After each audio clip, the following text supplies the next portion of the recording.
आप मुझे मजबूर तो नहीं करेंगे? मैं आपसे ये कब कह रहा हूं कलमा पढ़िए आप? मैंने आपसे कब कहा? मैंने आपसे कब कहा कि कुरान की आयतें पढ़ी जाएं? यहां जो चाहे कहे, अगर मैं कहूं तो आप रोक नहीं सकते, और मैं न कहूं तो आप मुझसे जबरदस्ती नहीं कर सकते। और अगर आप जबरदस्ती कर सकते हैं तो कहिए, आप कहिए कि जबरदस्ती कहना होगा। 47 में बंटवारे के वक्त हमें हक था पाकिस्तान जाने का, आपको नहीं था। हमें हक था, लेकिन हमारे अजदाद ने यह तय किया कि यह वतन हमारा है। हमारे अजदाद की कब्रें हैं यहां, हमारे बुजुर्गों के मज़ारात हैं यहां। जामा मस्जिद है दिल्ली की, ताजमहल है, किले हैं, हमारे बुजुर्गों की यादें हैं, और यही आज धरोहर है हमारे भारत की। वही लोग गद्दार हो गए, उन्हीं का नाम लेकर सड़कों पर मारा जाने लगा। हम अपनी मर्जी से रुके थे, हमें किसी ने जबरदस्ती नहीं रोका था। जो अपनी मर्जी से रुके, उनके लिए आज ही सदन में यह कहा गया कि जो वंदे मातरम नहीं कहेगा उसे भारत में रहने का अधिकार नहीं होगा। बहस वंदे मातरम की नहीं है।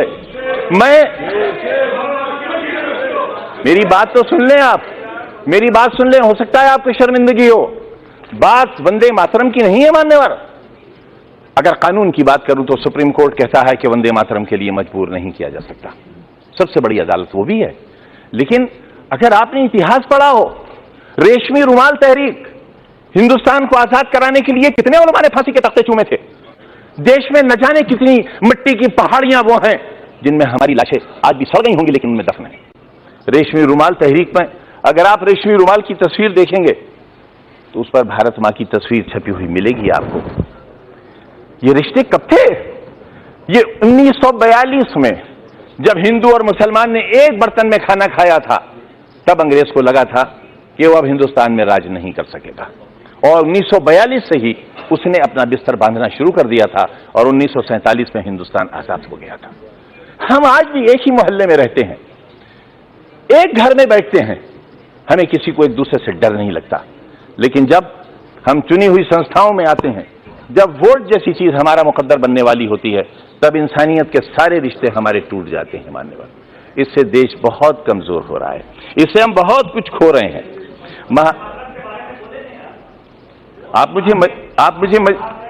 मुझे मजबूर तो नहीं करेंगे? मैं आपसे ये कब कह रहा हूं कलमा पढ़िए आप? मैंने आपसे कब कहा?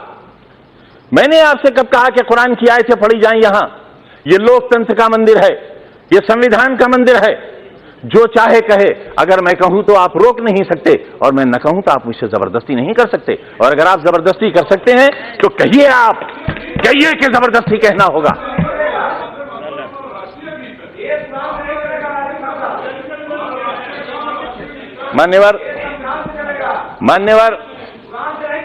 मान्यवर संविधान से चलेगा, यही तो हम भी चाहते हैं, यही हम चाहते हैं। अगर संविधान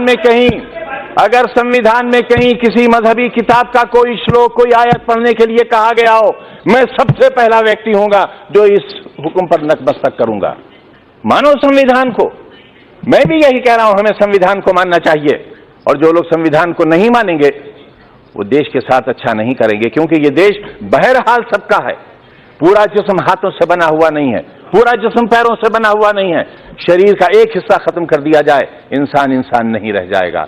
हिंदुस्तान एक बेहतरीन इंसान है, इसे बेहतरीन इंसान बना रहने दिया जाना चाहिए। ये कहना चाहता हूं मैं।